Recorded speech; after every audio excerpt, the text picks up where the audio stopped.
خدا کی قسم اس عزاداری میں ایک چیز اور ہے جس کی بڑی عظمت ہے، بڑی تاریخی حیثیت ہے، بڑی معنویت ہے، اور وہ کیا ہے؟ یہ جو اس منبر پہ لگا ہوا ہے علم۔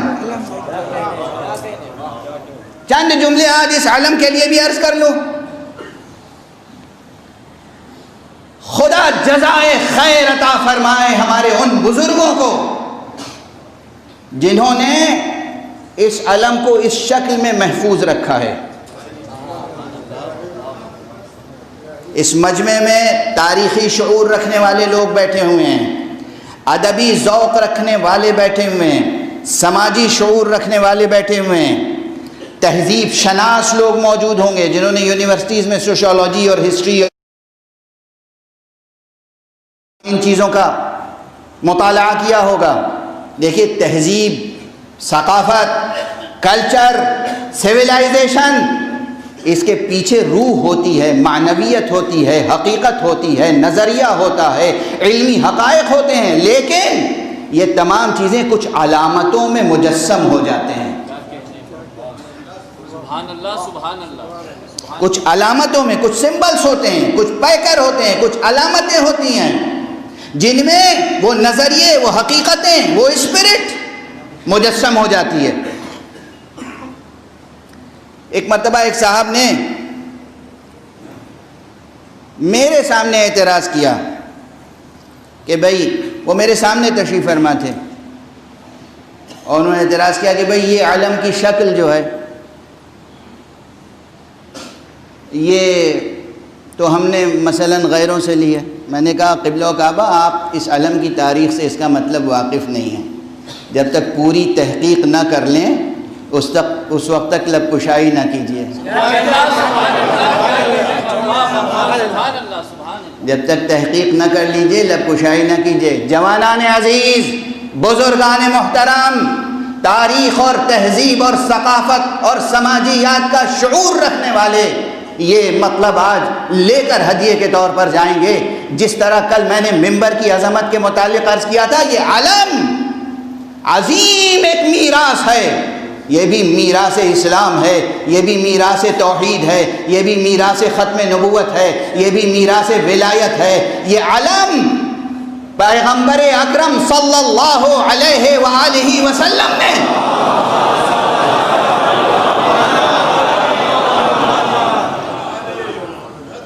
سجایا تھا سب سے پہلی بار۔ حوالوں کے ساتھ گفتگو کروں گا۔ اگر آپ کوئی سیمینار منعقد کریں تو ریسرچ پیپر پڑھوں گا۔ اس وقت کی محدودیت ہے تو جو باتیں عرض کر رہا ہوں بھروسہ کر کے قبول کرتے ہوئے چلے جائیں، اور جہاں سوال پیدا ہو سوال ضرور کیجیے گا، حوالہ چاہیے ہو حوالہ ضرور دریافت کر لیجیے گا۔ اس عالم کی عظیم تاریخ ہے، اور خاص طور سے اس کی یہ شکل۔ دنیا میں آج کتنی کنٹریز ہیں؟ میں تو نیو یارک بھی گیا ہوں، تو میں نے یونائٹڈ نیشنز کی بلڈنگ میں بھی جا کر ایک خاص ضرورت سے اس کی لائبریری میں کچھ دیر بیٹھ کے اسٹڈی کی تھی ایک خاص کیس کی، اور وہاں دیکھا کہ بلڈنگ کے سامنے کتنے پرچم لہرا رہے ہیں۔ ہر پرچم کیا ہوتا ہے؟ ایک اس میں ایک پرچم نصب کرنے کے لیے ایک علم کی چھڑ ہوتی ہے گویا عام زبان میں، اور ایک اس میں پھرہرا ہوتا ہے۔ بہت عام زبان میں عرض کر رہا ہوں، وہ پھرہرا وہ ہوتا ہے جو ہوا کے رخ پر مڑ جاتا ہے۔ کیا کہنے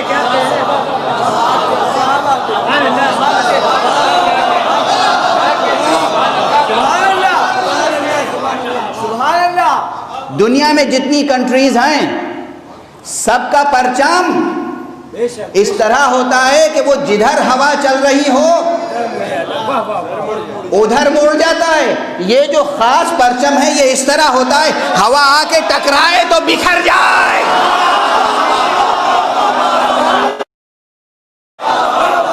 یہ تنہا علم ہے جو ہوا کے رخ کو موڑتا ہے، خود ہوا کے رخ پر نہیں مڑتا۔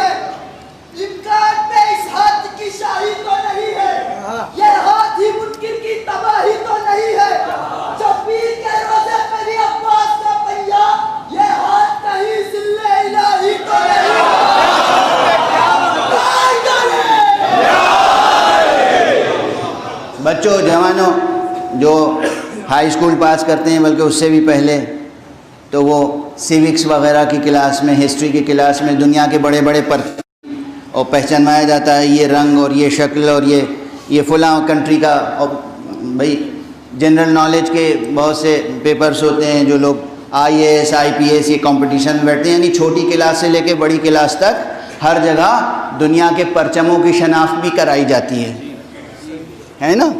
جتنے پرچم ہیں ان کے جتنے بھی نقشے ہوں، مگر سب کی ایک خصوصیت ہے، میدان میں گاڑ دو تو ہوا کے رخ پر مڑ جائیں گے.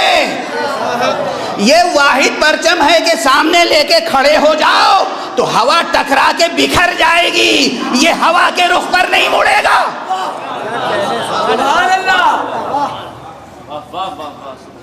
یہ نقشہ بنایا کس نے؟ پھر کیسے بنا؟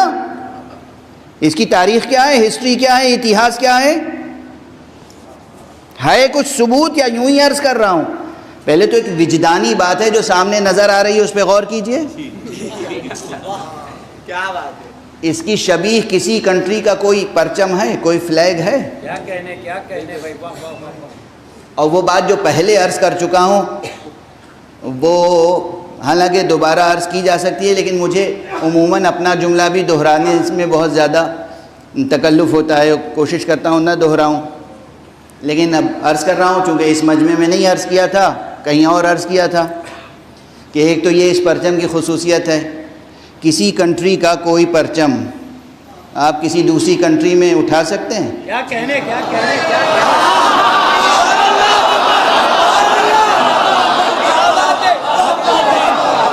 سبحان اللہ، ماشاء اللہ. بھائی ہندوستان اور بنگلہ دیش میں بہت دوستی ہے، اب وہ مسلم کنٹری ہے اور یہ غیر مسلم کنٹری سمجھی جاتی ہے، مگر آپ بنگلہ دیش کا پرچم اپنے ملک میں اور اپنے ملک کا پرچم بنگلہ دیش میں اپنے گھر پہ لگا سکتے ہیں آزادی سے. دونوں ملکوں میں دوستی ہے مگر وہ فوراً آ جائیں گے. یہ کیا تماشا ہے؟ آپ کیا وہ بنگلہ دیش والے پوچھیں گے بھارت سے آپ کا کیا تعلق ہے، بھارت والے پوچھیں گے بنگلہ دیش سے آپ کا کیا تعلق ہے، یا آپ نے اپنے گھر پہ کس لیے پرچم لگا رکھا ہے؟ کسی بھی ملک کا پرچم بغیر اجازت، بغیر سیاسی ضرورت کے، بغیر قانونی جواز کے کوئی نہیں اٹھا سکتا. خدا کی قسم یہ ولایت حسین ہے، پوری دنیا میں جہاں چاہو علم حسینی بلند کر لو. یہ علم، اس کی ایک تاریخ ہے، ایک معنویت ہے، یہ ہماری ایک عظیم اسلامی روحانی معنوی ثقافتی میراث کی عظیم علامت ہے. اور خدا کا شکر ہے، مجھے ناز ہے آپ پر، عزاداروں پر. میں نے وہ منظر دیکھے ہیں کہ بم بلاسٹ ہوا، علم اٹھانے والے ریشہ ریشہ ہو کر بکھر گئے مگر علم کو زمین بوس نہیں ہونے دیا. میں نے اپنی آنکھوں سے دیکھا ہے، میں نے دیکھا ہے، مشاہدہ کیا ہے. اور چونکہ وقت تیزی سے گزر رہا ہے اس لیے مجبور ہوں کہ بیان کو سمیٹ لوں. لیکن ایک حوالہ ضروری ہے. بھئی واقعاً یہ جستجو ہوتی ہے کہ یہ کون سی شکل ہے علم کی. دنیا میں ہر پرچم ایک پھریرا لگا دیا، ایک پھریرے کی چڑھ ہے اور جہاں چاہاں نصب کر دیا. یہ شکل آئی کہاں سے؟ کس نے بنائی یہ شکل؟ کیوں بنائی؟ اس کی ایک وجہ ہے، بالکل سائنٹیفک، ثقافتی، تاریخی، سماجی شعور کے ساتھ سمجھیں. اور میں نے اس کو اپنی آنکھوں سے کتاب میں بھی پڑھا ہے اور میوزیم میں بھی دیکھا ہے، اس لیے عرض کر رہا ہوں پورے کانفیڈنس کے ساتھ، تحقیق کے ساتھ. اس علم کو اس طرح ڈیزائن کیا گیا تھا اس لیے کہ عربستان میں جہاں ریت زیادہ ہوتی تھی اور لوگ گھوڑے یا ناپوں پر سفر کرتے تھے تو کوشش ہوتی تھی، یہ چھوٹا سا نہیں ہوتا تھا، بڑا علم ہوتا تھا، کہ اس طرح یہ علم آگے آگے رہے کہ اگر ریت بھی اڑ کے آئے، تنہا ہوا نہیں تو وہ ریت بھی جانوروں کی آنکھوں یا چلنے والوں کی آنکھوں میں نہ جائے اور محفوظ رہیں تاکہ سمت سفر بھول نہ جائیں، بھٹک نہ جائیں.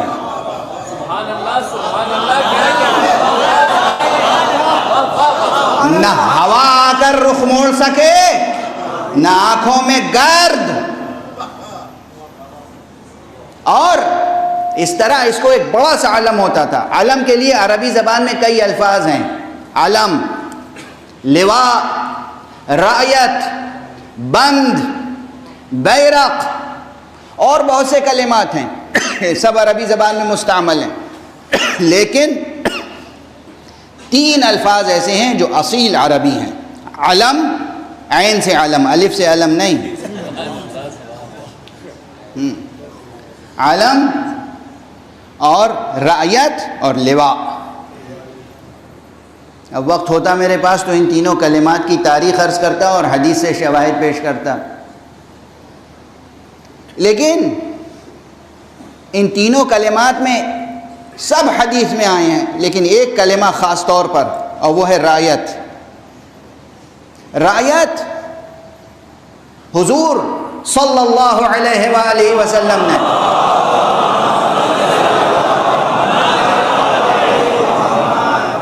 ایک خاص موقع پہ ارشاد فرمایا جب لوگ خود سے پرچم لے لے کر کئی بار گئے کیا کہنے، سبحان اللہ، واہ واہ. اور ناکام پلٹ کے واپس آئے، تو ایک دن حضور اٹھے اور انہوں نے فرمایا لَأُعْطِيَنَّ الرَّعْيَةَ غَدًا رَجُلًا كَرَّارًا، کل میں اس شخص کو علم دوں گا، رعیت دوں گا جو بڑھ بڑھ کے حملہ کرنے والا ہوگا. یہاں لفظ رعیت استعمال ہوا. پوری حدیث پڑھوں گا اور ترجمہ کروں گا اور تشریح کروں گا، اس لیے یہ ممکن نہیں ہے کہ کلمہ پیغمبر زبان پر آ جائے اور پھر میرا لعاب دہن شیریں نہ ہو. اور جب لعاب دہن شیریں ہو جاتا ہے تو پھر اس کی لذت مجبور کرتی ہے کہ کچھ دیر تک اس پہ گفتگو کی جائے اور اس لذت میں آپ کو شریک کیا جائے. تو اس لیے حدیث کو روک رہا ہوں وقت کی مجبوری سے. فرمایا کل میں اس کو پرچم دوں گا، علم دوں گا، رعیت دوں گا جو بڑھ بڑھ کے حملہ کرنے والا ہوگا. اور وہ حدیث کا تتمہ آپ سب کے ذہنوں میں ہے. اور اسی روایت کی بنیاد پر ہمارے اردو کے ایک مشہور و معروف شاعر نے شعر کہا ہے پروردگار ان کو رزق سخن ارزانی فرمائے. مشہور شاعر ہیں جناب افتخار عارف صاحب. انہوں نے فرمایا ہے پروردگار ان کو صحت و سلامتی سے دیر تک تا دیر مداحی اہل بیت کا شرف عطا فرمائے. کہتے ہیں کہ علم کسی نے کسی کو دیا تھا خیبر میں، علم کسی نے کسی کو دیا تھا خیبر میں، وہ دن اور آج کا دن اب علم ہمارا ہے. انہوں نے جب یہ شعر پڑھا اور میری موجودگی میں بھی پڑھا اور میں نے انہی کے سامنے فوراً کہا بھائی یہ تکلف کس لیے، یہ کنایا کس لیے، آپ یہ کیوں کہہ رہے ہیں علم کسی نے کسی کو دیا تھا خیبر میں؟ وزن میں کوئی فرق نہیں پڑے گا، اتنا عروض مجھے بھی آتا ہے.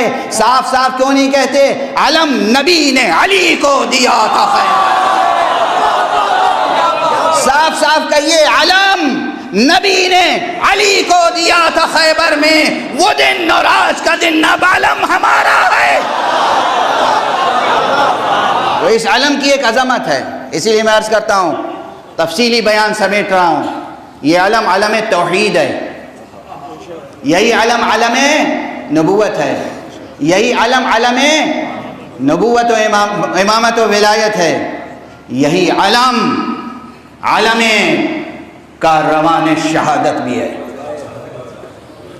بہت کچھ عرض کرنا چاہتا تھا آج، لیکن بس اب وقت کے حدود میں گفتگو کو تمام کرنا ہے، اس لیے اس علم کی ایک خصوصیت اور عرض کروں، اور وہ یہ ہے کہ یہ علم ہے علم توحید، ہے علم اسلام، ہے علم محمد مصطفیٰ صلی اللہ علیہ وآلہ وسلم. یہ علم ہے علم علی مرتضیٰ، لیکن اب پوری دنیا میں یہ علم علم عباس کہلاتا ہے. اور اس کی ایک وجہ ہے، اس کی بھی وجہ ہے، بیان کر چکا ہوں. جن حضرات نے نہ سنا ہوگا میرا جملہ ان کے لیے دہرا رہا ہوں. اس کی ایک وجہ ہے، تاریخی وجہ ہے، حقیقی وجہ ہے، عظیم وجہ ہے. قرآن اور تاریخ اور حدیث گواہ ہے. عجیب جملہ کہہ رہا ہوں عزیزو، یہ علم خود علی ابن ابی طالب کے ہاتھوں میں بھی جب تھا تب بھی ایک بات ضرور تھی، اس علم کے نیچے مومن بھی تھے، منافق بھی۔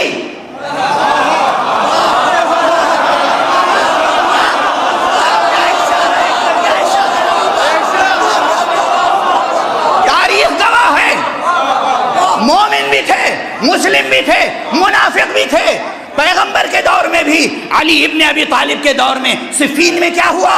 علی کے علم کے نیچے سے خوارج نکلے یا نہیں؟ علم علی کا تھا مگر اس کے نیچے خوارج بھی موجود تھے جو بعد میں جدا ہوئے۔ تو ایک تاریخ ہے، حق پہنچتا ہے عباس کو کہ یہ نام عباس کے ساتھ منسوب رہے۔ جب یہ علم عباس کے ہاتھ میں آیا ہے، اس پرچم کے نیچے وہ خالص مجمع آیا ہے۔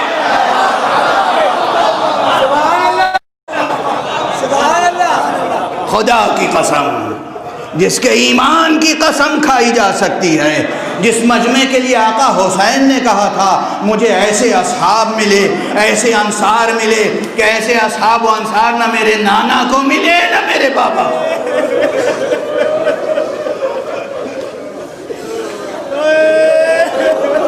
اجرکم علی اللہ۔ گفتگو ختم ہو گئی، آج کی گفتگو تمام کی میں